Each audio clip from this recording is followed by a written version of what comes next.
Hi everybody, it's Miss Liz here from the Hightstown Library, here to show you our tween/teen takeout craft for September. A crow magnet and paper holder, so it can hold all those important notes for you. You can stick it on something magnetic, help you remind you of something that you need for school, and it's cute and fall themed. And I also have a Native American folktale from the Pacific Northwest called Raven. It's a trickster tale. So we'll get into that as well. The teen/tween takeout crafts are available for anybody ages 10 and up. And you will be able to pick them up starting September 1st. That is a Tuesday. They will be in a box out front of the library in plastic Ziploc bags.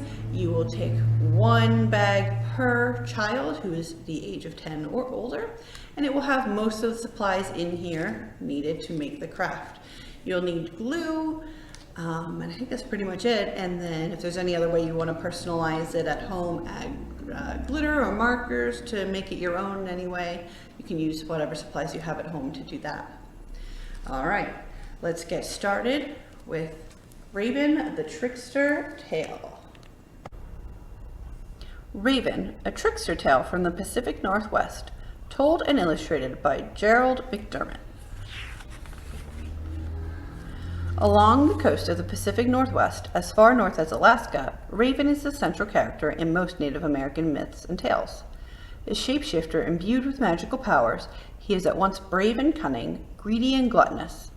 Raven is a trickster on a cosmic scale, mischief maker and culture hero, at times wreaking havoc and at others bestowing on humankind the gift of fire, light, or food. To this day, Raven is a central figure in the richly imagined tribal arts of the region.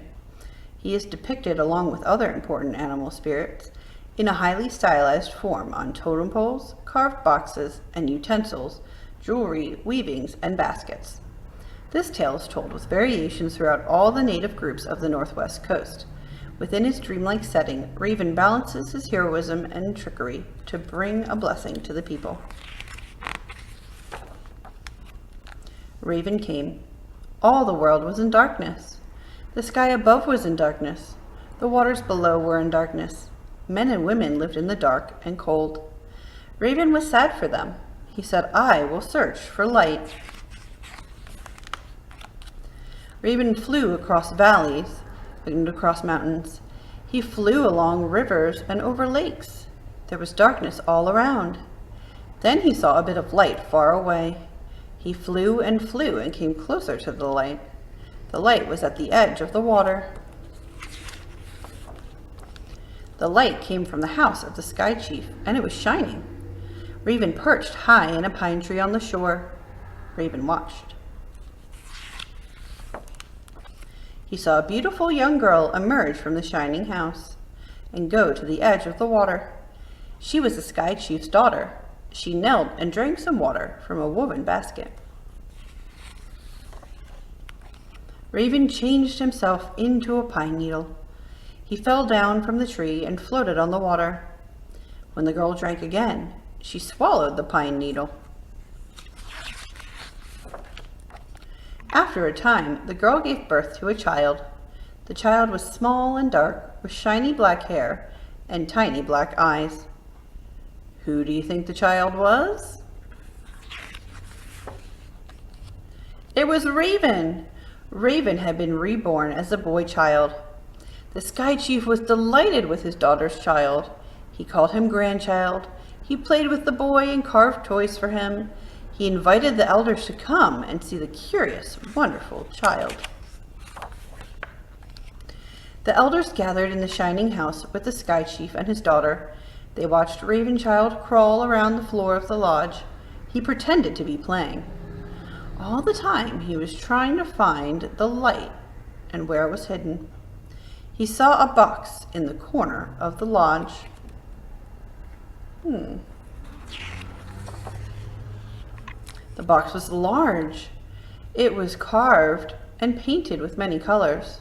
The box was bright. It glowed. Ravenchild said, "Gah, gah." "What do you want?" asked his mother. Ravenchild said, "Gah, gah." He began to cry. "What does the child want?" asked the elders.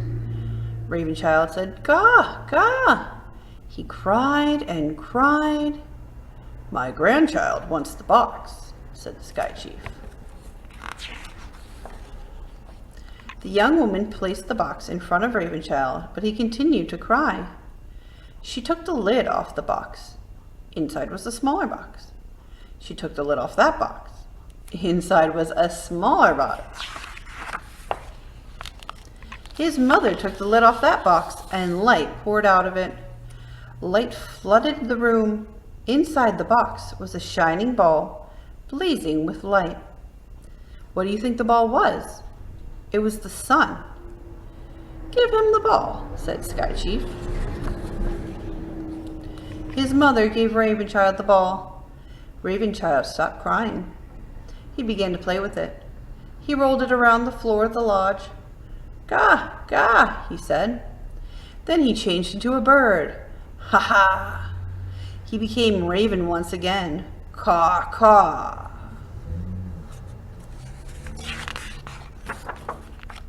Sky Chief, his daughter, and the elders looked on in amazement.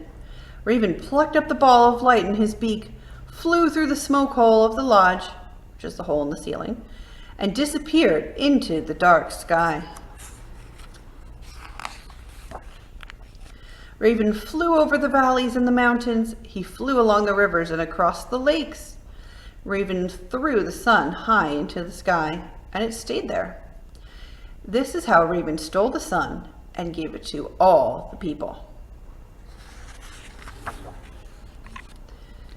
And why do the people always feed Raven? To thank him for bringing them light.